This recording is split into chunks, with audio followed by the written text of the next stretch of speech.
ஆண்டவராகிய இயேசு கிறிஸ்துவின் கிருபையும் சமாதானமும் உங்கள் அனைவரோடும் கூட என்றென்றைக்கும் இருக்கிறதாக.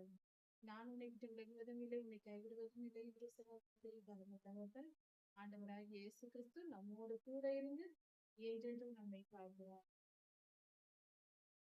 எரேமியா 34ஆம் அதிகாரம் 1 முதல் 11 வசனங்கள் வரை. இந்த காலத்தில் வாழ்கிற நாம் மனித இனம் பலர் நினைக்கிற நினைவு ஒன்று உண்டு. தற்செயலாய் இந்த காரியம் நடக்கிறது, தற்செயலாய் அந்த காரியம் நடக்கிறது என்று நம் வாழ்க்கையில் பல காரியங்களை நாம் சந்திக்கும் போது நாம் நினைப்பதுண்டு. இது ஏன் வருகிறது என்று தெரியாது. என் வாழ்க்கையில் இந்த இன்பம் எதற்கு வருகிறது என்று தெரியாது, இந்த துன்பம் எதற்கு வருகிறது என்று தெரியாது, எதினால் இவைகள் எல்லாம் நடக்கிறது என்று தெரியாது. வரும் சம்பவங்களை மட்டும் அதை வாழ்ந்து கொண்டு அதை அனுபவித்துக் கொண்டு இன்ப துன்பங்களை அனுபவித்துக் கொண்டு வாழ்ந்து முடிக்கிற மனித இனமாய் இருக்கிறது. இது ஒரு பார்வையற்ற மனிதனை போல மனித வாழ்க்கை இருக்கிறது. இப்படி எதையும் அறிந்து கொள்ளாமல் ஏன் பிறக்கிறோம், ஏன் இருக்கிறோம், நம் வாழ்க்கையில் வருகிற இன்ப துன்பங்கள் தெரியாது, ஏன் நாம் வாழ்க்கையில் நன்மை நடக்கிறது என்று தெரியாது, எதை செய்யலாம் எதை செய்யக்கூடாது என்று தெரியாது, எதையும் புரிந்து கொள்ளாமல் வாழ்கிற வாழ்க்கை மனித வாழ்க்கை அல்ல. அப்படி வாழ்கிற வாழ்க்கையின் முடிவு நித்திய ஜீவனாய் இருக்காது. மிருகங்களை போல வாழ்ந்து மடிந்து பாதாளத்துக்கு போக வேண்டிய நிலை ஏற்படுகிறது. ஆனால் மனித வாழ்க்கை அப்படி அல்ல. கர்த்தர் மிக தெளிவாய் கொடுத்திருக்கிறார். நம் வாழ்க்கையில் நடக்கிற ஒவ்வொரு செயல்களுக்கும் ஒரு காரணம் உண்டு. இன்பமோ துன்பமோ, பிடித்ததோ பிடிக்காததோ, ஆனால் எல்லாவற்றிற்கும் காரணம் உண்டு. நம்முடைய செயல்கள் எல்லாவற்றிற்கும் காரணம் உண்டு. நமக்கு எந்த தீமையும் நம்முடைய தவறுகள் இல்லாமல் நடப்பதில்லை. 99% துன்பங்கள் வருவதற்கு நாமே காரணமாய் இருக்கிறோம். இதை சற்று நாம் இந்த வேத பகுதியை படிக்கும் போது ஆராய்ந்து அறிந்து கொள்ளலாம்.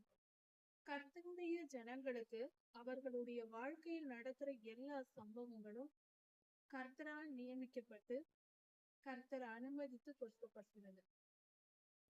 இஸ்ரவேலர்களுடைய வாழ்க்கையில் அவர்கள் வாழ்க்கையில் நடந்த சம்பவம், அவர்கள் இஸ்ரவேலுக்கு சிறைபிடிக்கப்பட்டு கொஞ்ச ஜனங்கள் போயிருக்கிறார்கள். அந்த சமயத்தில் இஸ்ரவேல் தேசத்தை சுற்றிலும், அதாவது எருசலேமையும் யூதாவையும் சுற்றிலும் நேபுகாத்நேச்சார், பாபிலோனின் ராஜாவாகிய நேபுகாத்நேச்சாரும் அவனுடைய சர்வ சேனையும், அந்த ராஜாவுடைய எல்லா சேனையும், அந்த ராஜாவுக்கு ஆளுகைக்குட்பட்ட மற்ற ராஜ்யங்களின் சேனைகளும், சகல ராஜ்யங்களும், நேபுகாத்நேச்சார் ராஜாவுக்கு உட்பட்ட சகல ராஜ்யங்களும் சகல ஜனங்களும் சேர்ந்து எருசலேமுக்கு விரோதமாய் யுத்தம் செய்கிறார்கள். இது எப்படி இருக்கிறது? சுண்டலியை அடைப்பதற்கு மிகப்பெரிய சிங்கம் வருவது போல இருக்கிறது. இது அப்படித்தான் இருக்கிறது, வேறு ஒன்றும் சொல்வதற்கு இல்லை. எருசலேமோட சிறு நகரம். பூமியின் ராஜாக்கள், அதாவது நேபுகாத்நேச்சார் ராஜா, எஸ்தர் புத்தகத்தில் கொடுக்கப்பட்டிருக்கிறது 1ஆம் அதிகாரத்தில் 127 தேசங்களை நேபுகாத்நேச்சார் ராஜா அரசாண்டு இருக்கிறார். எத்தியோப்பியா முதல் இந்தியா வரைக்கும் உள்ள தேசங்கள் 127 தேசங்கள். இத்தனை தேசங்களை பிடித்திருக்கிறார், ராஜ்யங்களை பிடித்திருக்கிறார் என்றால் அவருடைய படைபலம் எவ்வளவு? அது மட்டும் அல்லாமல் இவர்கள் அந்த ராஜா பிடித்திருந்த, பாபிலோனின் ராஜா பிடித்திருந்த அந்த ராஜ்யங்களின் படைகள் அவைகளும் சேர்ந்து கொண்டு, அந்த ஜனங்களும் சேர்ந்து கொண்டு, எல்லாம் சேர்ந்து வந்து எருசலேமுக்கு விரோதமாய் யுத்தம் செய்ய வருகிறது. இப்பொழுது என்ன நடக்கும்? யுத்தத்தின் முடிவு என்ன? இது அந்த காலத்தில் நடந்தது.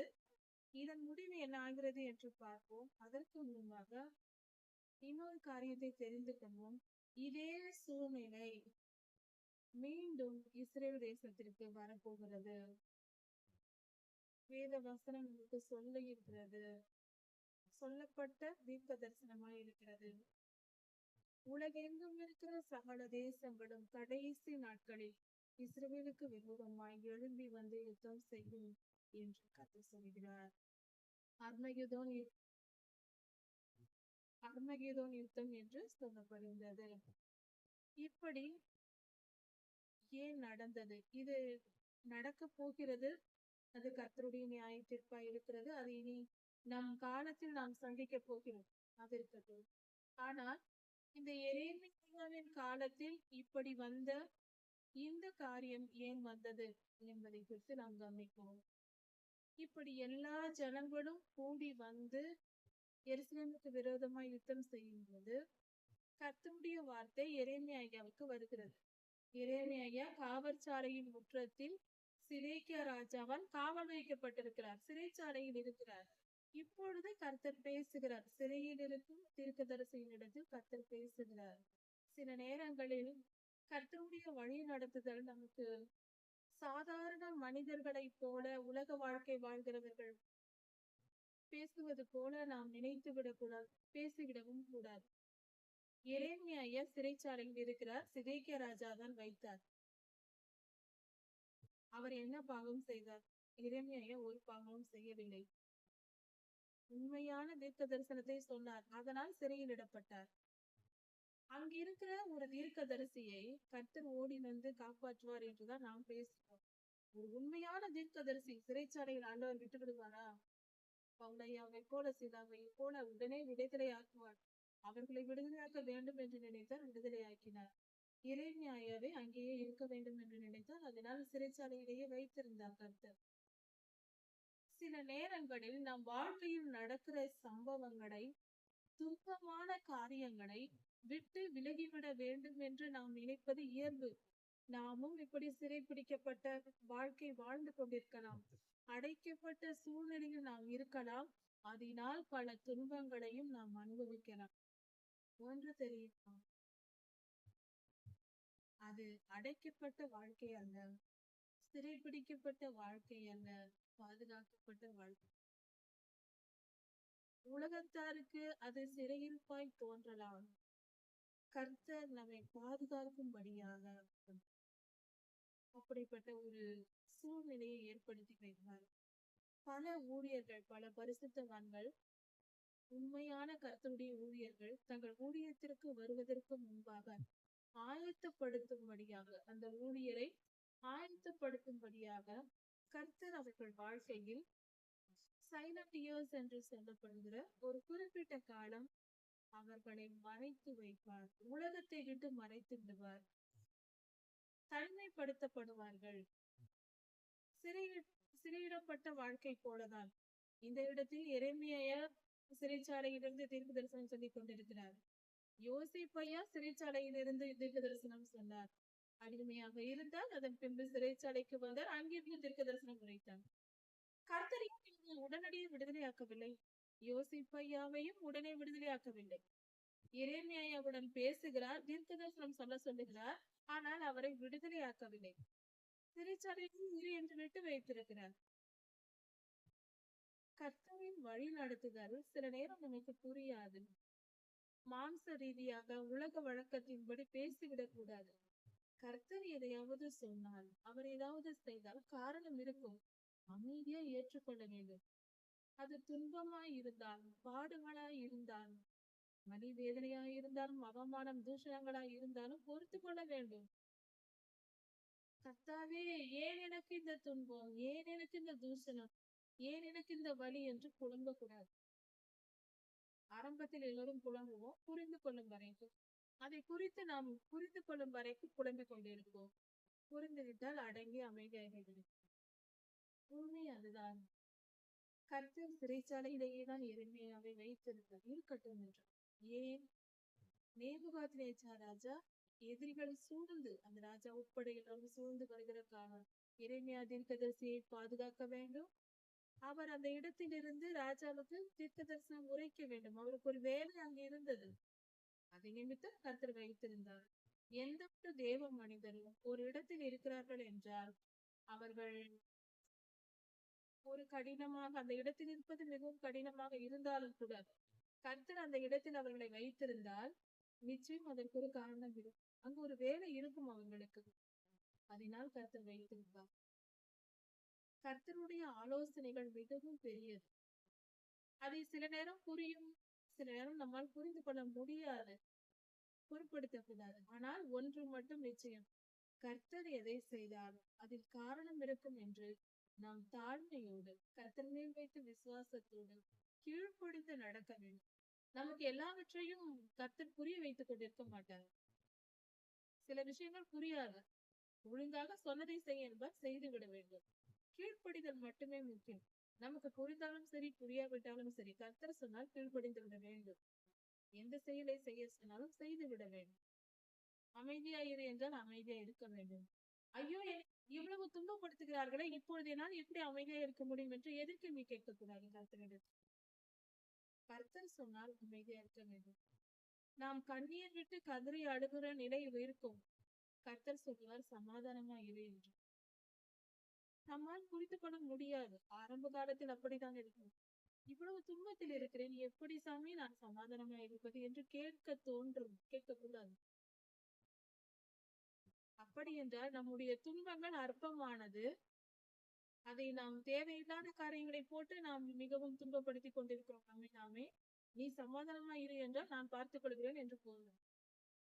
அது ஒன்றுமில்லை, நீ சமாதானமாயிரு, அதையெல்லாம் நான் பார்த்துக் கொள்கிறேன், உன் வேலையை நீ கவனி என்று போதும். அதை புரிந்து கொண்டு நாம் நடந்து கொள்ள வேண்டும். நம் பரம தகப்பன் அவரோடு பழகி வாழ வேண்டும். பழகி பார்த்தால்தான் அவர் குணம் புரியும். இப்படியாக எரேமியாவுக்கு கர்த்தருடைய வார்த்தை வருகிறது சிறைச்சாலையில் இருக்கும் பொழுது. இந்த கால சிறைச்சாலை போல நல்ல உணவு, படுக்க இடம் என்றெல்லாம் கொடுக்க மாட்டார்கள். அந்த காலத்தில் உணவும் தண்ணீரும் சிறிதளவுதான் கொடுப்பார்கள். மிகவும் துன்பப்படுத்தப்பட்டார்கள். சிறை வாழ்க்கை என்பது அந்த காலத்தில் மிகவும் கொடுமையானது. சரி, அவ்வளவு துன்பத்தையும் அனுபவித்துக் கொண்டு எரேமியா அங்கே இருக்கிறார். அந்த சமயத்தில் கர்த்தர் வருகிறார். கர்த்தர் அவரோடு பேசுகிறார். கர்த்தர் சொல்லுகிறார், எரேமியாவே, நீ போய் யூதாவின் ராஜாவாகிய சிதேக்கியாவின் இடத்தில் போய் சொல், நேபுகாத்நேச்சார் ராஜா புறப்பட்டு வந்து எருசலேமோடு யுத்தம் செய்ய போகிறான். அவன் வந்துவிட்டால் யுத்தம் செய்ய போகிறான். நான் அவன் கையில் தேசத்தை ஒப்பு கொடுத்து விட்டேன். எருசலேமை ஒப்பு கொடுத்து விட்டேன். எருசலேம் பட்டணத்தையும் யூதா தேசத்தையும் நான் ஒப்பு கொடுத்து விட்டேன். அவன் இந்த நகரத்தை சுட்டரிப்பான். எருசலேமை சுட்டரிக்க போகிறான். நீ போய் சொல் என்று கர்த்தர் சொல்கிறார். இப்படி இருக்க நீ அவன் கையில் தப்பிக்க முடியாது. அவனிடம் இருந்து நீ தப்பிக்காமல் அவன் கையில் ஒப்பு கொடுக்கப்படுவாய். நிச்சயமாய் ஒப்பு கொடுக்கப்படுவாய். நீ அவனால் பிடிக்கப்படுவாய். பயப்படாதே, நீ பட்டயத்தால் கொன்று போடப்படுவதில்லை. உன்னை பட்டயத்தால் கொல்ல மாட்டார்கள். நீ பிடிக்கப்படுவாய்.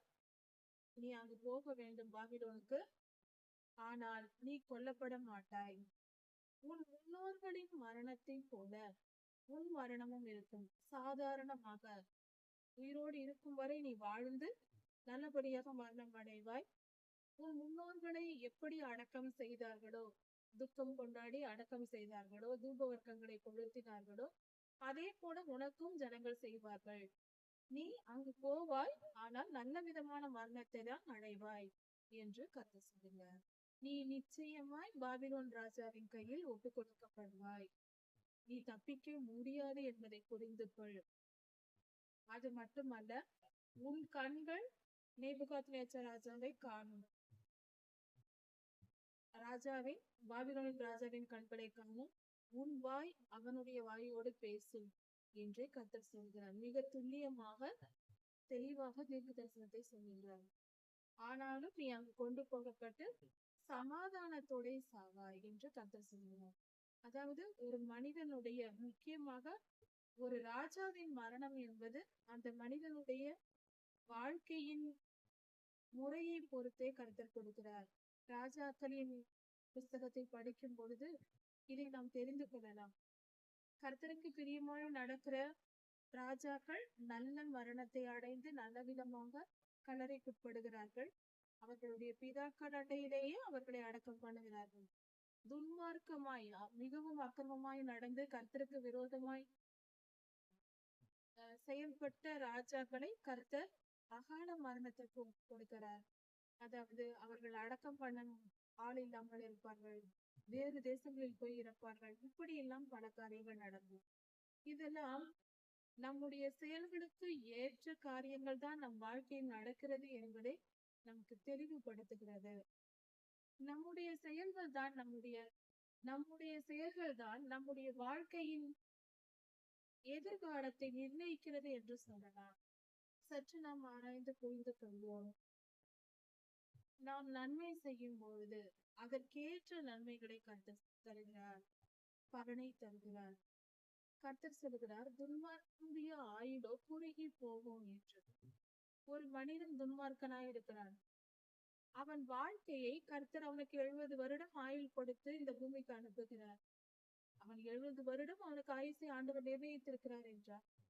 அந்த மனிதனுக்கு கர்த்தர் 70 வருடங்களை ஆயுசாய் நிர்ணயித்திருக்கிறார் என்றால், அவனுடைய அக்கிரமங்கள் மிகவும் துணிந்து அநியாயமாய் அக்கிரமமாய் மிகப்பெரிய அக்கிரமங்களை அவன் செய்கிறான் என்றால், கர்த்தருடைய பார்வையில் அருவருக்கத்தக்க காரியங்களை, கர்த்தருக்கு பிரியமில்லாத காரியங்களை ஒரு மனிதன் செய்யும் பொழுது அவனுடைய ஆயுளை கர்த்தர் குறைத்து விடுகிறார். துன்மார்க்கனுடைய ஆயுளும் குறுகி போகும், குறுகலாய் முடியும் என்று சொல்லப்படுகிறது. ஒரு எலாஸ்டிக் போல 70, 80, 40, 50 என்ற காலத்தில் முடிந்துவிடும். மிகவும் துன்மார்க்கமாய் நடந்தால் உடனே மரணம் வருகிறது. இதற்கு பெல்ஷாத்சார் ராஜாவினுடைய வாழ்க்கை ஒரு அடையாளம். அந்த ராஜா கர்த்தருடைய தேவாலயத்தின் பொக்கிஷங்களில் இருந்த தேவாலய பனிமுட்டுகளை எடுத்து வந்து அந்த பாத்திரங்களில் தானும் தன் மனைவியும் தன் குடும்பத்தாருடன் திராட்சரசம் பருகி அருவருப்பாக்கினான். அவன் செய்த பாவத்தின் நிமித்தம் அன்றே அவன் கொல்லப்பட்டான். இதே போல சில சம்பவங்கள் இருக்கிறது. சில மிகப்பெரிய துன்மார்க்கங்கள் நடக்கும் போது அன்றே அந்த நாளிலேயே அந்த மனிதனை கொண்டு விடுவார் கர்த்தர். இப்படியும் நடப்பதுண்டு. அதே போல சிலருடைய பாவங்கள் நியாய தீர்ப்புக்கு முந்திக் கொள்ளும் என்று வாசனை சொல்கிறது. மிக சீக்கிரமாய் நியாய தீர்ப்பை கொண்டு வந்துவிடும் சிலருடைய மிக வேகமான அக்கிரமம். அதனால் எப்பொழுதும் கர்த்தருக்கு பயந்து நடக்க வேண்டும். கர்த்தருக்கு பயந்து கீழ்ப்படிந்து பொறுமையோடும் தாழ்மையோடும் கர்த்தர் மேல் விசுவாசம் வைத்து பரிசுத்தமாய் நீதிமானாய் கர்த்தருடைய வழிகளில் நாம் நடக்க வேண்டும். இதை நாம் கவனமாக கொள்ளும் போது நம் வாழ்நாள் நீடித்திருக்கும், நிலைத்திருக்கும், நித்திய ஜீவனையும் அடையும். இவ்வுலகத்தின் பாடுகளிலிருந்தும் நாம் விடுதலை அடைய கர்த்தருடைய கிருபையையும் நம்மால் பெற்றுக்கொள்ள முடியும். இப்படியாக சிதேக்கியா ராஜாவை குறித்து அவருடைய மரணம் வரைக்கும் நடக்க போகிற சம்பவங்களை குறித்து எரேமியா தீர்க்க தரிசனம் உரைக்கிறார். உன்னை குறித்து உன் ஜனங்கள், ராஜாவே நீர் இறந்து விட்டீர் என்று புலம்பி துக்கம் கொண்டாடி ஒரு ராஜ மரியாதையோடு உன்னை அடக்கம் செய்வார்கள் என்று கர்த்தர் சொல்லிவிட்டார் சிதேக்கியாவை குறித்து எரேமியா தீர்க்க தரிசியின் மூலமாக. இப்படி எரேமியா தீர்க்க தரிசனம் சொல்லும் பொழுது பாபிலோன் ராஜாவின் சேனைகள் எருசலேமுக்கு விரோதமாக வந்து யுத்தம் செய்து கொண்டிருந்தது. இந்த சமயத்தில் எருசலேமிலும் யூதாவின் எல்லா பட்டணங்களிலும் லாகீசிலும் அசேக்காவிலும் மிச்சம் இருக்கிற எல்லா யுத்த பட்டணங்கள் எல்லா இடங்களிலும் பாபிலோனியன் ராஜாவின் சேனைகள் வந்து யுத்தம் செய்து கொண்டிருந்தது. இந்த சமயத்தில் தான் இந்த தீர்க்க தரிசனம் வருகிறது எரேமியாவுக்கு. யூதாவின் அரணிப்பான பாதுகாப்பான பட்டணங்களில் மீந்திருந்த பட்டணங்கள் இவைகள் தான். இந்த இடங்களிலும் யுத்தம் நடக்கிறது. ஏற்கனவே நடந்த யுத்தத்தில் மீந்த இடங்கள், இந்த இடத்தின் ஜனங்கள் பாதுகாக்கப்பட்டிருந்தார்களோ அந்த இடத்தில் மீண்டுமாக பாபிலோனின் ராஜா வந்து யுத்தம் செய்கிறார். அவருடைய சேனை வந்து யுத்தம் செய்து கொண்டிருக்கிறது. கர்த்தர் இஸ்ரவேலருக்கு ஒரு கட்டளையை கொடுத்திருந்தார். அது என்னவென்றால், யூதர்கள் அடிமைப்படுத்தக்கூடாது என்று கர்த்தர் சொல்லியிருந்தார். அது எப்படி என்றால், ஒரு சிலர் வறுமையின் நிமித்தம் யூதர்கள் மிகவும் துன்பத்தில் இருந்தால் அவர்கள் தங்கள் பிள்ளைகளையோ தன் வீட்டில் இருக்கிற ஆண்கள் அவர்களை அடிமையாக மற்ற இன்னொரு அடுத்த யூதனுடைய ஒரு பணக்கார வீட்டில் ஒப்பு கொடுக்கிறார்கள். அப்படி ஒப்பு கொடுக்கும் போது அவர்கள் அடிமையாக 6 வருடம் வேலை செய்கிறார்கள். பணத்திற்காக, தன் குடும்பத்திற்கு பணத்தை கொடுத்துவிட்டு இவர்கள் அடிமையாக வேலை செய்வார்கள். அப்படி அடிமைப்படுத்தி கொண்டால் 6 வருடம் வேலை செய்த பின்பு 7ஆம் வருடத்தில் விடுதலையை சொல்லி அவர்களை அனுப்பிவிட வேண்டும். எந்தவித பொருளும் அவர்களை கொடுத்த பணத்தை கேட்காமல் அவர்களை விட்டுவிட வேண்டும் என்பது கர்த்தருடைய கட்டளையாக இருக்கிறது. அவர்களை 6 வருடத்திற்கு பின்பு 7ஆம் வருடத்தில் அடிமையாக வைத்துக் கொள்ளக் கூடாது.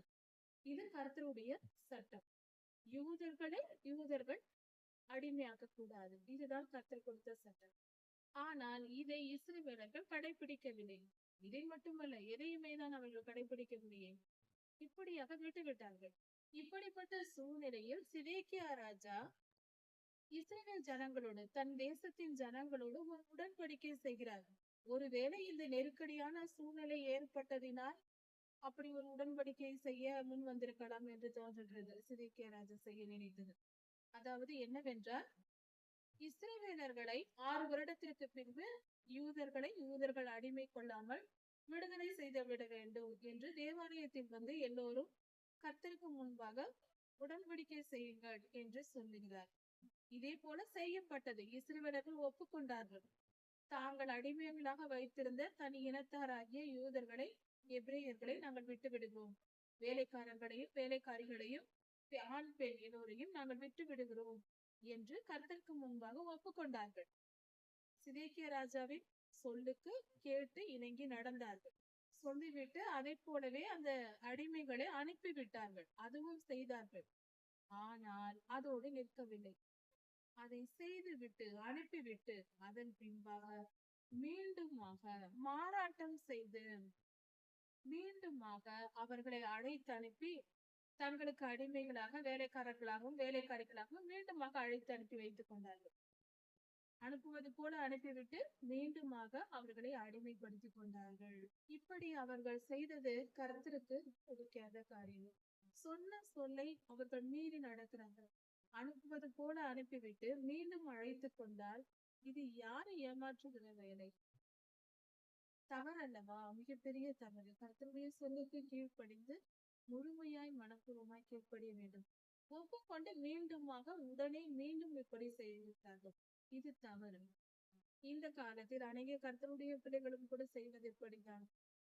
பிரசங்கத்தை கேட்கும் போது தங்கள் இதயத்தில் குத்தப்பட்டு தங்கள் தவறுகளை அறிக்கை செய்து விட்டுவிட்டு மனம் திரும்பி மன்னிப்பு கேட்பார்கள். அதன் பின்பு வீட்டுக்கு போய் கொஞ்ச காலமானதும், ஒரு சில நாட்கள் ஆனதும் மீண்டும் அந்த பாவத்தை செய்வது. இப்படிப்பட்ட குணங்கள் இன்றும் மனிதர்கள் வாழ்க்கையில் இருக்கதான் செய்கிறது. கர்த்தருடைய பிள்ளைகளின் வாழ்க்கையில் இது தவறல்லவா? இது நிமித்தம் நன்மை நடக்குமா? நடக்காது. இது நிமித்தம் துன்பமே உண்டாகும். கர்த்தருக்கு பயப்படுதல் அவசியம். கர்த்தருக்கு பயந்து உண்மையாய் செவி கொடுத்து கர்த்தருக்கு கீழ்ப்படிந்து நடக்கும். இப்படி இவர்கள் கர்த்தருடைய வார்த்தையை மீறி நடந்து கர்த்தருக்கு பயப்படாமல் போனார்கள். இந்த குணங்கள் நம்மிடத்தில் இருக்குமானால் அதை நாம் விட்டு விடுவோம். கர்த்தருக்கு பயப்படுதல் அவசியம். அவர் பெரியவர், அவர் நல்லவர், அவர் பரிசுத்தர். அவருடைய பரிசுத்தத்திற்கு முன்பாக நாம் நடுங்க வேண்டும். நடுக்கத்துடன் கர்த்தரை நாம் சேவிக்க வேண்டும். கர்த்தருக்கு கீழ்ப்படிதல் என்பது முழு மனதோடு நாம் செய்ய வேண்டிய காரியமா இருக்கிறது.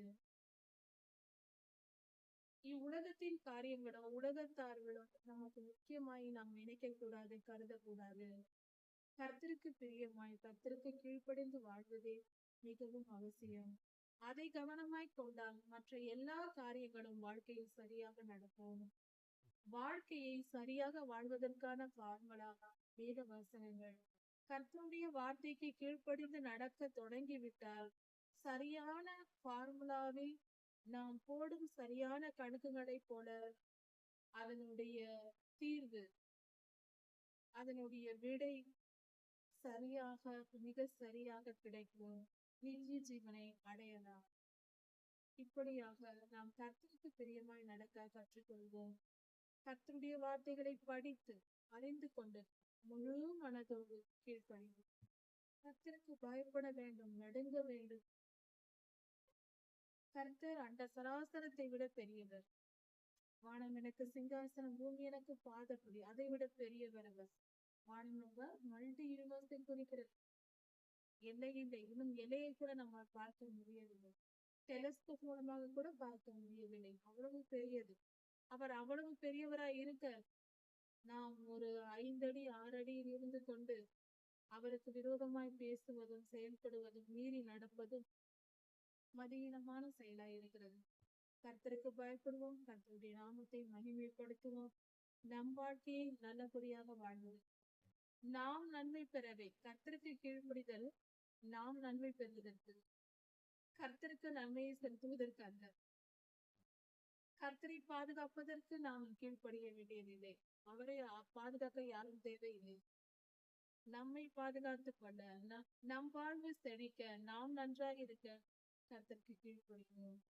கர்த்தருடைய ஆசீர்வதிப்பாராக. ஆண்டவராகிய இயேசு கிறிஸ்து சீக்கிரம் வரப்போகிறார். அவருடைய வருகைக்கு ஆயத்தப்படுவோம். அவருடைய ராஜ்யத்தில் சேர்ந்து அவரோடு மகிழ்ந்திருக்க கர்த்தருக்கு கீழ்ப்படிந்து நடப்போம். நான் உன்னை விட்டு விடுவதும் இல்லை, உன்னை கைவிடுவதும் இல்லை என்று சொன்ன தகப்பன் நம்ம எரேமியா 34ஆம் அதிகாரம் 12ஆம் வசனம் முதல் 22ஆம் வசனம் வரை. கர்த்தருடைய வார்த்தையை மீறி நடக்கும் பொழுது, நம் வாழ்க்கையில் மீறுதல் வரும்பொழுது, மீறுதலே பாவம் என்று வேதம் சொல்லுகிறது. கர்த்தருடைய வார்த்தையை மீறி நடப்பதற்கு பெயர்தான் பாவம். பாவம் என்றால் என்ன, எது என்று வரையறுக்க நியாயப்பிரமாணம் உதவுகிறது. நியாயப்பிரமாணம் இல்லாவிட்டால் எது பாவம் எது பரிசுத்தம் என்றே தெரியாது. எது சரியான செயல் எது தவறு என்றே தெரியாது. வேத வசனங்கள் நம் கைகளில் இல்லை என்றால் எது சரி எது தவறு என்றே தெரியாது. வேத வசனத்தை படிக்காதவர்கள் தங்கள் இருதயத்தில் தங்களுக்கு எது சரி என்று தோன்றுகிறதோ, எந்த எண்ணம் வருகிறதோ அதற்கெல்லாம் கீழ்ப்படிந்து வாழ்ந்து கொண்டிருக்கிறார்கள். ஏனென்றால் அவர்களுக்கு பரிசுத்தம் எது பாவம் எது என்று தெரியாது. அப்படிப்பட்ட ஒரு வாழ்க்கை வாழ்ந்தால் அதற்கு பெயர் மனம் போன போக்கில் வாழ்ந்தது. அந்த மனிதனை பொல்லாத ஆவிகள் ஆளுகை செய்து வழி நடத்தும். அப்படிப்பட்ட மனிதர்களுக்கு வெளியில் இருந்து பொல்லாத ஆவிகள் தவறான வழிகளை, தீய மனிதர்கள் அவர்களை தீமையான காரியங்களில் வழி நடத்துவார்கள். அதாவது ஒரு மனிதன் கர்த்தரை அறியாமலும் கர்த்தருடைய வசனத்தை அறியாமலும் இருந்தால் அவனுடைய வாழ்க்கை எப்படி அவன் பாதை இருக்கும்? வாழ்க்கையில் அவன் எடுக்கும் முடிவுகள் எல்லாம் அவன் குடும்பத்தாரை பார்த்தோ அல்லது உறவினர்களை பார்த்தோ அல்லது அக்கம் பக்கத்தில் இருப்பவர்களை பார்த்தோ முக்கியமான முடிவுகள் எல்லாம் அப்படிதான் எடுப்பார்கள். அவர்கள் என்ன செய்தார்கள் அதை நானும் செய்கிறேன் என்று. படிக்கிற புத்தகங்களை வைத்தோ, சினிமா டிராமா போன்ற காரியங்களை வைத்தோ, எதை வைத்தாவது யார் என்ன செய்தார்களோ அதை பார்த்து இவர்கள் பின்பற்றுவார்கள். அது சரியானதா அது தவறா என்று தெரியாது. ஒரு மனிதன் பொய் பேசி ஒரு வியாபாரம் செய்கிறான் என்றால் அவன் செய்வது சரி என்றே மற்றவர்கள் சொல்லுவார்கள். அவர்களும் பொய் பேசுகிறவர்களா இருக்கும் பொழுது பொய் சொல்லாமல் வியாபாரம் செய்ய முடியாது, வியாபாரத்தில் பொய் சொன்னால் தவறில்லை என்று சொல்வார்கள். அதை கேட்கிற ஒரு வாலிபன் என்ன செய்வான்? அதை கேட்டே வளர்கிறவன் வாலிபன் ஆகிறான். அவனும் ஒரு வியாபாரம் செய்யும் பொழுது அவனும் பொய்களை சொல்லுவான். ஏனென்றால் அது தவறல்ல என்று அவனுக்கு போதிக்கப்பட்டிருக்கிறது. அது போல எது சரி எது தவறு என்று நாம் தெரிந்து கொள்ளாமலே வாழ்ந்து அதனால் ஏற்படும் பாவங்களும், இப்படி ஒரு வியாபாரி பொய் சொல்லி ஒரு தவறாக விலையை விற்கிறார், ஒரு பொருளை விற்று போடுகிறார், அதனால் பலர் பாதிக்கப்படுகிறார்கள் அல்லது ஒரு மனிதனை பாதிக்கப்படுகிறான் என்றால் அவன் சபிக்கிறான், ஐயோ என்னை ஏமாற்றி விட்டானே இந்த வியாபாரி என்று. அப்பொழுது அந்த சாபம் இவனுக்கு, இந்த வியாபாரிக்கு துன்பத்தை கொண்டு வரும். அதை நிமித்தம் இவனும் துன்பப்படுவான். இவன் அறியாமல் செய்தான் என்றாலும் அதற்குரிய விளைவை இவன் அனுபவித்து தீர வேண்டும். இப்படிதான் பலர் தங்கள் வாழ்க்கையில் துன்பத்தை ஏற்படுத்தி கொள்கிறார்கள். சரி, இதற்கெல்லாம் என்ன முடிவு? முடிவு என்ன? சரியான வழிதான், தீர்வுதான் என்ன என்றால் வேத வசனத்தை படிப்பதும் ஆண்டவராகிய இயேசு கிறிஸ்துவை சொந்த இரட்சகராக ஏற்றுக்கொண்டு அவர் வசனங்களாகிய வேத வசனங்களை படித்து புரிந்து கொண்டு கடைபிடித்து நடப்பதுமே நம் வாழ்க்கையில் நன்மைகளை கொண்டு போகும். நம் வாழ்க்கை நன்றாய் இருக்க, செழிப்பாய் இருக்க, சமாதானமாய் இருக்க, நீதியின் பாதையில் நடக்க கர்த்தருடைய வசனம் தேவை.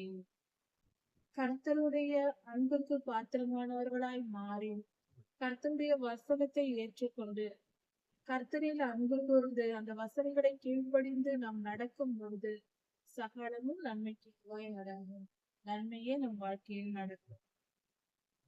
தீமைகள் நம்மை விட்டு அகலும், துன்பங்கள் மறைந்து போகும், சமாதான வாழ்வை கண்களால் காண முடியும். அப்படிப்பட்ட நல்வாழ்வை நாம் தேடுவோம்.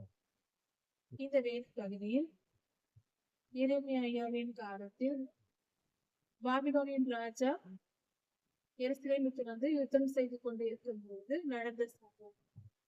இஸ்ரவேலர்கள் எல்லாம் அதுவரைக்கும் தங்கள் இனத்தாராகிய யூதர்களையே அடிமையாக்கி வைத்திருந்தார்கள். இது கர்த்தருடைய வார்த்தைக்கு விரோதமான செயல். கர்த்தர் இப்படி செய்யாதிருங்கள் என்று வேத வசனத்தில் எழுதி கொடுத்திருக்கிறார். கர்த்தருடைய வார்த்தைக்கு கீழ்ப்படியாமல் இவர்கள் தங்கள் ஜனங்களையே யூதர்கள் அடிமையாக்கி வைத்திருந்தார்கள். தங்கள் வீடுகளை வேலைக்காரர்களாகவும் வேலைக்காரிகளாகவும் வைத்திருந்தார்கள். கர்த்தர் என்ன சொல்லியிருந்தார்? அப்படி இருந்தால் 6 வருடங்கள் கழித்து 7ஆம் வருடத்தில் அவர்களிடத்தில் எந்த பணமும் பெறாமல் நீங்கள் விடுதலையாக்கி விட்டுவிட வேண்டும் என்று கர்த்தர் சொல்லி இருந்தார். ஆனால் இவர்கள் செய்யாமல் இருந்தார்கள். சிதேக்கியா ராஜா எழும்பி இஸ்ரவேல் ஜனங்களை உடன்படிக்கை செய்ய சொல்லுகிறார். இப்படி செய்ய மாட்டோம், நாங்கள் மனம் திரும்புகிறோம் என்று தங்களிடத்தில் அடிமைகளாக வைத்திருந்தவர்களை நாங்கள் விடுதலையாக்கி விட்டு விடுவோம் என்று சொல்லி கர்த்தருக்கு முன்பாக உடன்படிக்கை செய்ய சொன்னார். அதன்படியே ஜனங்கள் செய்தார்கள், தங்கள் அடிமைகளையும் விட்டு விட்டார்கள். ஆனால் அதன் பின்பு என்ன நடந்தது? அனுப்பி விட்டார்கள், ஆனால் மீண்டும் அவர்களை மீண்டும் அழைத்து வேலைக்காரர்களாகவும் வேலைக்காரிகளாகவும் ஏற்படுத்தி கொண்டார்கள். மீண்டுமாக இப்படி இஸ்ரவேல் ஜனங்கள் கர்த்தருடைய வார்த்தைக்கு செவி கொடுக்காமல் தவறு செய்தார்கள். இது நிமித்தமாக கர்த்தருடைய கோபம் அவர்கள் மேல் வந்தது. அதாவது தாங்கள் அடிமையாக வைத்திருந்த ஜனங்களை அனுப்புவது போல அனுப்பிவிட்டு மீண்டுமாய் அவர்களை அழைத்தனுப்பி வேலைக்காரிகளாகவும் பழையபடியே வைத்துக் கொண்டார்கள். இது தவறான காரியம். இதை செய்தார்கள். இந்த சூழ்நிலையில் கர்த்தருடைய வார்த்தை எரேமியாவுக்கு வருகிறது. இவர்கள் செய்வதை எல்லாம் பார்த்துவிட்டு கர்த்தர் பேசுகிறார். எரேமியாவிடத்தில் சொல்லுகிறார், நீ போய் அவர்களிடத்தில் சொல்லு, எகிப்து தேசத்திலிருந்து இஸ்ரவேலரை புறப்பட பண்ணின போது நான் அவர்களுக்கு கட்டளை கொடுத்தேன். உங்கள் சகோதரராகிய எபிரேயர்கள், யூதர்கள் உங்கள் சகோதரர்கள், அவர்களை நீங்களே அடிமைப்படுத்த கூடாது. அவர்களுக்கு நீங்கள் விடுதலை சொல்ல வேண்டும். அவர்களை அடிமைப்படுத்த கூடாது. எப்பொழுதும் உன் இனத்தை நீ அடிமைப்படுத்த கூடாது. அவர்கள் என் ஜனங்களா இருக்கிறார்கள், அவர்கள் அடிமைப்படக்கூடாது என்று கர்த்தர் சொன்னார். இதன் பொருள் என்னவென்றால், எல்லோரும் யூதர்கள் எல்லாரும் கர்த்தருடைய ஜனங்கள், இஸ்ரவேலர்கள். அவர்கள் அடிமைப்படுவதை கர்த்தர் விரும்ப மாட்டார். இன்றும் கூட நாமும் அப்படிதான். எந்த மனிதனுக்காகவும் அல்லது எந்த ஒரு காரியத்திற்காகவும் நாம் அடிமைப்படுவதை கர்த்தர் விரும்புவதில்லை. உதாரணத்திற்கு, ஏதாவது ஒரு மனிதனிடத்தில் அடிமையாகி நீ இல்லாவிட்டால் நான் வாழ மாட்டேன் என்று சிலர் சொல்வதுண்டு. என் தாய் இல்லாவிட்டால் என்னால் வாழ முடியாது, நான் இறந்து விடுவேன் என்று சொல்வார்கள். மொத்தமாக ஒரு தாய்க்கு அடிமையா இருப்பார்கள். கணவனுக்கு அடிமையா இருப்பது, கணவனை என்றால் நான் உயிரையே விட்டு விடுவேன், என் மனைவி இல்லை என்றால் நான் உடனே உயிரை விட்டு விடுவேன். இப்படி பல உறவுகளில் என் நண்பன் இல்லை என்றால் நான் உயிரையே விட்டு விடுவேன். இப்படி நினைப்பது ஒரு மனிதனுக்கு நாம் அடிமையா இருக்கிறோம் என்று பொருள். அதுவும் அடிமை கட்டு. அப்படிப்பட்ட கட்டிலிருந்து நாம் விடுதலையாக வேண்டும். தவறு. இது அடிமைத்தனம். அதே போல நாமும் பிறரை அடிமைப்படுத்த கூடாது. ஒருவருக்கு பிரியமான காரியங்களை செய்து அவர்களை அடிமைப்படுத்தி வைத்துக் கொள்வது, இதுவும் ஒரு வஞ்சகம், சாத்தானின் தந்திரம். சில மனிதர்கள் இருப்பார்கள், எப்பொழுதும் நாம் அவர்களை சார்ந்தே இருக்கும்படியாக சூழ்நிலைகளை உருவாக்கி விடுவார்கள். இல்லை என்றால் கனிவாக பேசி அன்பாக உருகுவார்கள். அதை நம்பி நாம் ஏமாந்து போவோம். உண்மையான அன்பு இருக்காது, ஆனால் அவர்கள் நம்மை அடிமைப்படுத்தி விடுவார்கள். நாம் உன்னை நேசிக்கிறேன் நேசிக்கிறேன் என்று சொல்லி அடிமைப்படுத்துகிறார்கள். இப்படிப்பட்ட அடிமைத்தனத்திற்கு எந்த மனிதனுக்கும் இன்னொரு மனிதன் அடிமையாவதை கர்த்தர் விரும்புவதில்லை. அதிலும் கர்த்தருடைய ஜனங்கள் அடிமையாவதை கர்த்தர் விரும்புவதே இல்லை. இதை முதலில் புரிந்து கொள்வோம். அதே போல பொழுதுபோக்கு காரியங்களுக்கு அடிமையாவது, தீய பழக்க வழக்கங்களுக்கு அடிமையாவது, கிரிக்கெட், டிவி, மற்ற விளையாட்டு காரியங்கள், பொழுதுபோக்கு காரியங்கள், அரட்டை பேச்சு, தேவையற்ற காரியங்கள், சீட்டாட்டம், போதை போன்ற பலவிதமான அடிமைப்படுத்தும் காரணிகள் உலகத்தில் இருக்கிறது. இது எதற்கும் நாம் அடிமைப்படக்கூடாது. அப்படி என்றால் சொன்னால் எல்லாம் அப்படியே கேட்க முடியாது.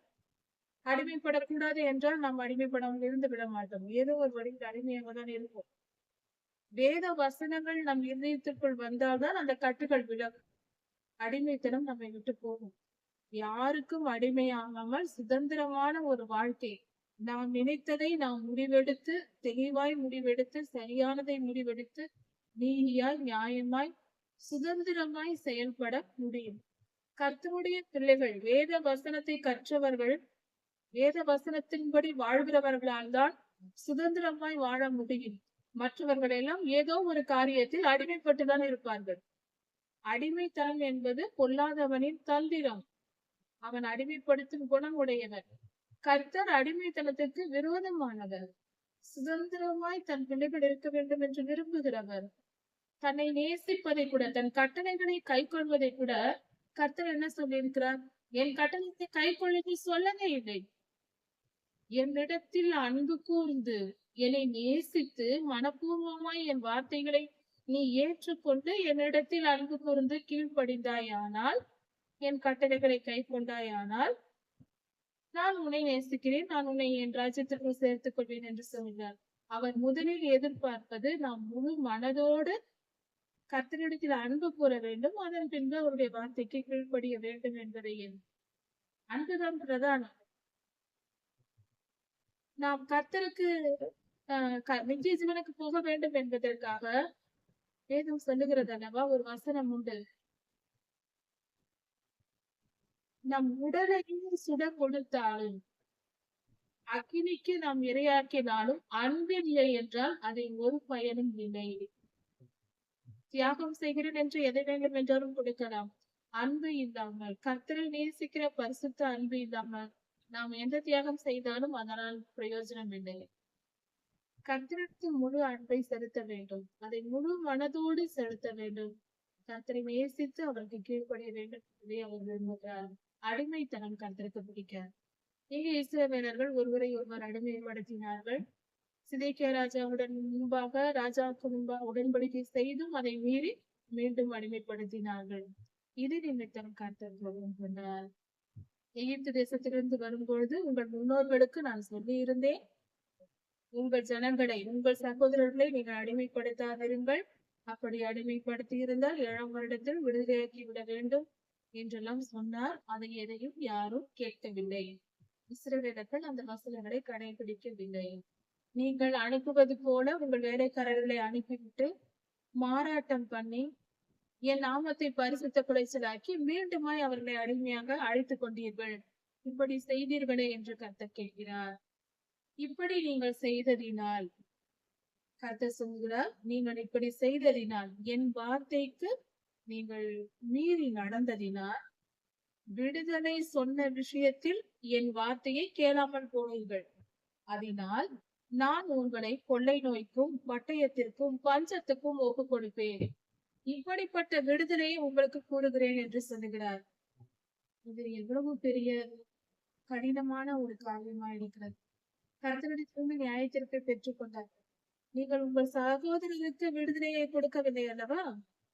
கொடுக்கிறேன் என்று சொல்லி ஏமாற்றினீர்கள் அல்லவா? அப்படி நீங்கள் செய்ததினால், மாறாட்டம் செய்ததினால், இந்த 3 விதமான மனிதனுக்கு வரும் துன்பங்கள் 3 பிரிவுகள். ஒன்று பஞ்சம், பட்டயம், கொலை. இந்த 3 விதங்களும் உன்னிடத்தில் வரும்.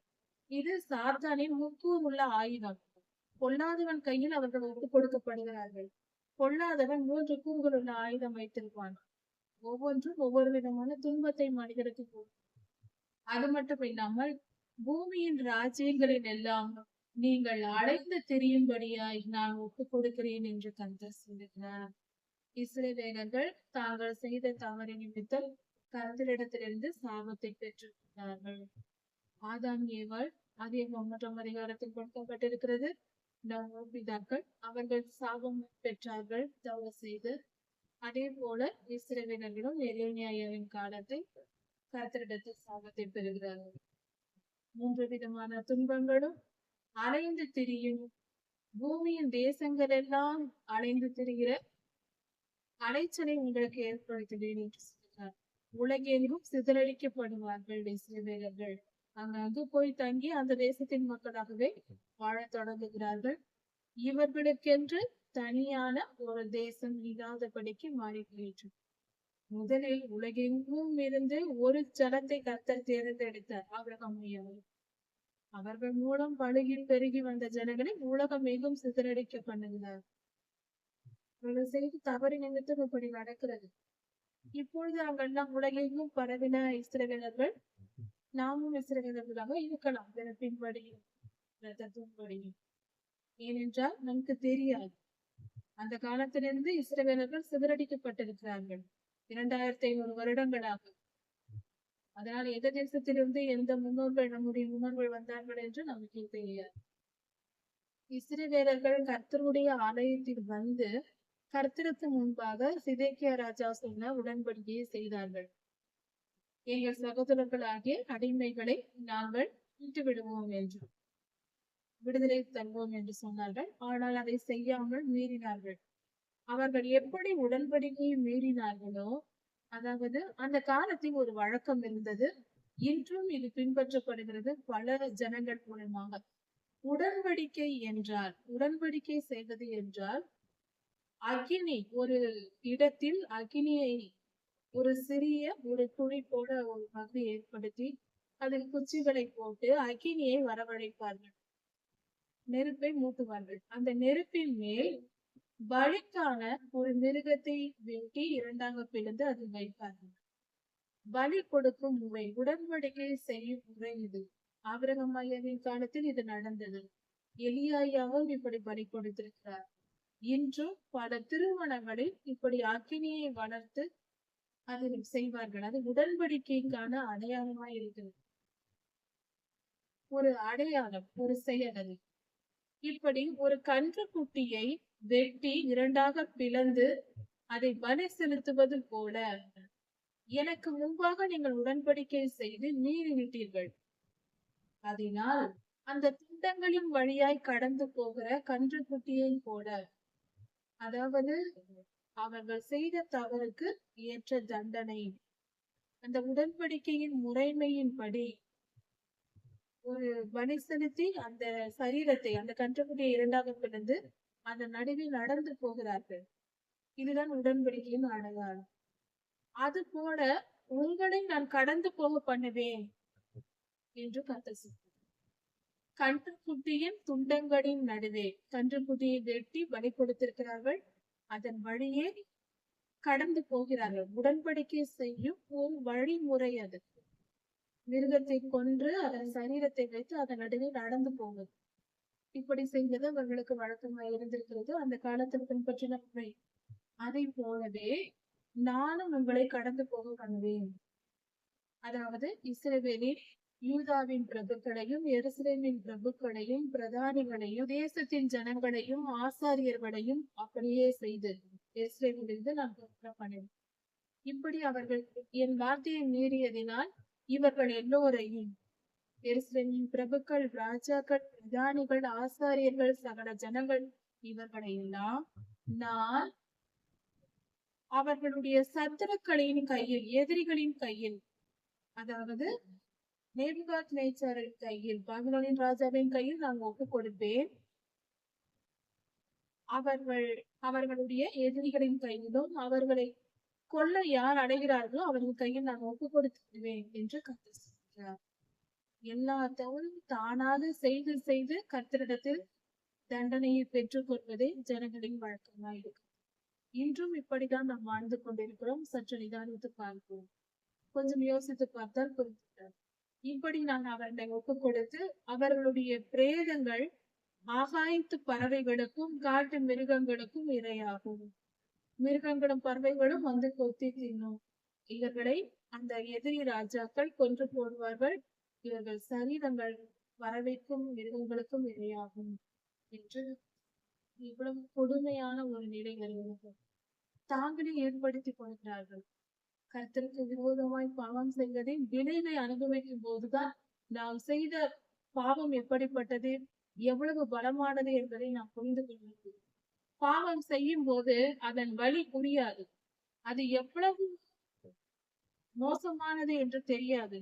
ஆனால் அதன் தண்டனையை அனுபவிக்கும் போதுதான் நாம் செய்த தவறு எவ்வளவு வலிமையானது, எவ்வளவு நாம் தீமையான காரியத்தை செய்திருக்கிறோம் என்பது புரியும். யூதாவின் ராஜாவாகிய சிதேக்கியாவையும் அவனுடைய பிரபுக்களையும் அவர்களுடைய சத்துருக்களின் கைகளிலும் அவர்களுடைய பிராணனை வாங்க தேடுகிறவர்களின் கையிலும் நான் ஒப்புக் கொடுப்பேன் என்று கர்த்தர் சொல்கிறார்.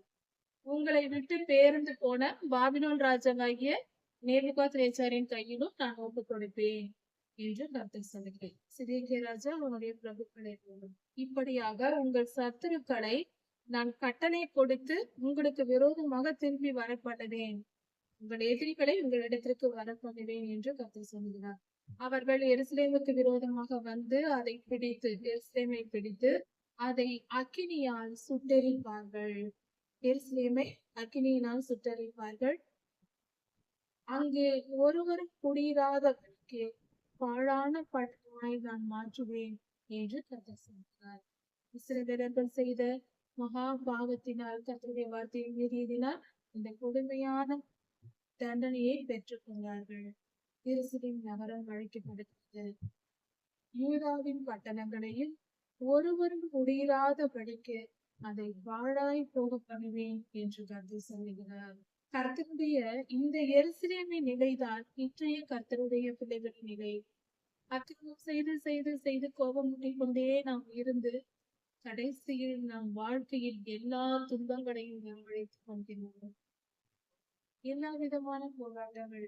கிறிஸ்தவர்கள் என்று சொல்லிக் கொண்டு எத்தனை பேர் மருத்துவமனையிலும் தினந்தோறும் மாத்திரைகளையும் மருந்துகளையும் சாப்பிடக்கூடியவர்களாய் இருக்கிறோம். யோசித்து பார்ப்போம், எதனால் இந்த பாடுகள் நமக்கு வருகிறது? நம்முடைய பேர்தல்களின் நிமித்தம், நம்முடைய அக்கிரமங்களின் நிமித்தம். கர்த்தர் அதை விரும்பி நமக்கு கொடுக்கவில்லை, நாம விலை கொடுத்து வாங்கி இருக்கிறோம். நம் துன்பங்களை நாமே விலை கொடுத்து வாங்குகிறோம் என்பதே முக்கியமான சத்தியமான வார்த்தை. நாம் தான் வாங்குகிறோம்.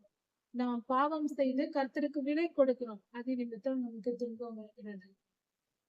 எங்கேயோ இருக்கிற சாத்தானை நாம் வா வா என்று அழைத்து நம் வாழ்க்கையில் விட்டுக் கொள்ளுகிறோம். அவன் நம்மை ஆட்டி படைக்கிறான். வியாதியாக, பற்றாக்குறையாக, பிரச்சனைகளாக, நிம்மதி இல்லாமல் நம்மை மடக்குகிறான். நம் வீட்டில் நாம் தான் அவனை சேர்த்துக் கொள்கிறோம். நம் இருதயத்தில் அவனை நாமே சேர்த்துக் கொள்கிறோம். அவன் போய்கொண்டிருக்கிறான். நாம கூப்பிட்டு அழைத்து நமக்குள் வைத்துக் கொள்கிறோம். பின்பு துன்பத்தை கண்டு ஐயோ ஐயோ என்று கதறினால் என்ன பிரயோஜனம்? கர்த்தருக்கு செவி கொடுத்து அவர் வார்த்தையை மீறாமல் கீழ்ப்படிந்து நடந்தால் சகல சௌபாகியங்களும் பெற்று சமாதானமாய் வாழலாம். கர்த்தருக்கு கீழ்ப்படுவதை கற்றுக்கொள்வோம். ஆண்டவராகிய இயேசு கிறிஸ்து சீக்கிரம் வரப்போகிறார். அவருடைய வருகைக்கு ஆயத்தப்பட நம் இருதயத்தை பரிசுத்தமாக்குவோம். வேத வசனங்களால் தினந்தோறும் வேதத்தை தியானித்து தினமும் 1 மணி நேரமாவது 4-5 அதிகாரங்கள் படித்தால் கூட வருடத்தில் ஒரு முறை முழு வேதாகமத்தையும் படிக்கலாம். அப்படி படித்து கர்த்தருடைய வசனத்தை இருதயத்தில் எழுதி கொள்வோம். வாழ்க்கையை அதன்படி நடத்தும். கர்த்தருடைய ஆசீர்வதிப்பாராக. இதன் தொடர்ச்சியை அடுத்த செய்தி பார்க்கலாம்.